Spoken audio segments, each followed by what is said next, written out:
দিচ্ছেন, একটু সবাই মিলে দোয়া করবেন তার জন্য। আল্লাহ তাকে ইহকালে পরকালে দুই কালে যেন সুখী করে, বলেন আল্লাহুম্মা আমিন। মাদ্রাসায় 7টা মসজিদ, গ্রামে 7টা মসজিদ হচ্ছে, 7টার মধ্যে ইমামকে 500 টাকা করে এবং মাদ্রাসার শিক্ষকগুলোকে 500 করে এবং 7 জন ছাত্রকে 500 টাকা করে। একজন খুব গোপনে নাম বলতে তিনি ইচ্ছুক নাম, আল্লাহ তুমিও গোপনে তার রেজাল্ট ফয়সালা আল্লাহ আমলনামা তার ডান হাতে দিও, বলেন আল্লাহুম্মা আমিন। টাকাটা আমি ছেলেদেরকে তুলে দিচ্ছি। এরপরে যদিও আমরা আমাদের এই প্রোগ্রাম খুবই দীর্ঘ করব না, শেখ আমাদের সামনে উপস্থিত আছেন, তিনি মূল্যবান নসিহা আমরা শুনবো। তার আগে আমাদের এই ছাত্রদের মধ্যে থেকে কোনো একজন ছাত্রকে প্রতিনিধি হিসাবে তোমাদের নিজের আবেগ কোনো বক্তব্য যদি থাকে তাহলে তোমরা পেশ করতে পারো খুবই অতি অল্প সময়ের মধ্যে।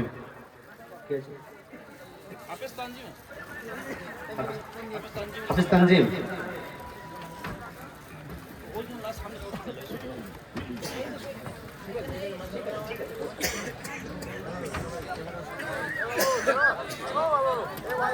আসসালামু আলাইকুম ওয়া রাহমাতুল্লাহি ওয়া বারাকাতুহু। নাহমাদুহু ওয়া নুসাল্লি আলা রাসূলিহিল কারীম, আম্মা বা'দ, ফাআউযু বিল্লাহি মিনাশ শাইতানির রাজীম।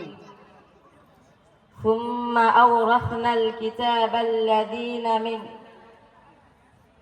ثم أورثنا الكتاب الذين اصطفينا من عبادنا।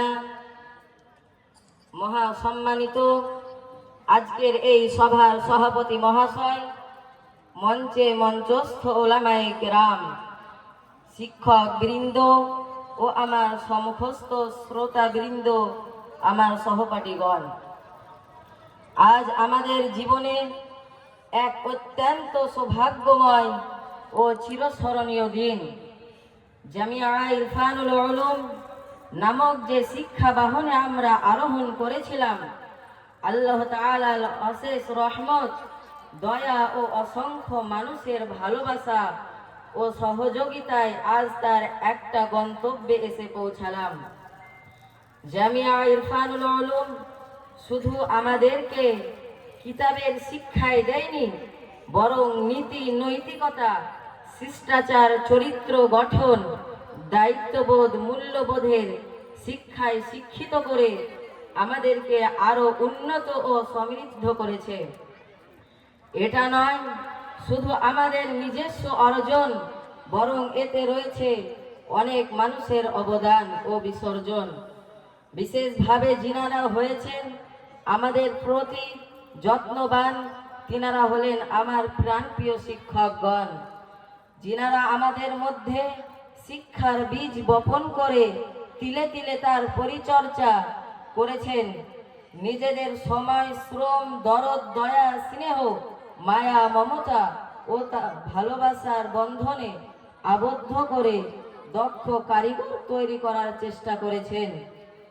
কৃতজ্ঞতা প্রকাশ করি সম্পাদক, সভাপতি, কোষাধ্যক্ষ সহ সমস্ত সদস্য বৃন্দদের, যিনারা আমাদের মধ্যে সাহস, উদ্দীপনা তৈরি করেছেন। কৃতজ্ঞতা প্রকাশ করি গ্রামবাসী ও অত্র এলাকাবাসীদের, যিনারা সার্বিকভাবে জামিয়া ইরফানুল উলুমকে সহযোগিতা করে আমাদের পথ চলাকে আরো মসৃণ ও সুগম করেছেন। পরিশেষে কৃতজ্ঞতা প্রকাশ করি আব্বা মায়ের, যিনারা আমাকে অতি কষ্ট করে এই প্রতিষ্ঠানে শিক্ষা অর্জনের জন্য পাঠিয়েছিলেন। আল্লাহ তাআলা যেন আমাদেরকে দিনের খাদিম হিসেবে কবুল করেন, আমিন। আসসালামু আলাইকুম ওয়া রাহমাতুল্লাহি ওয়া বারাকাতুহু।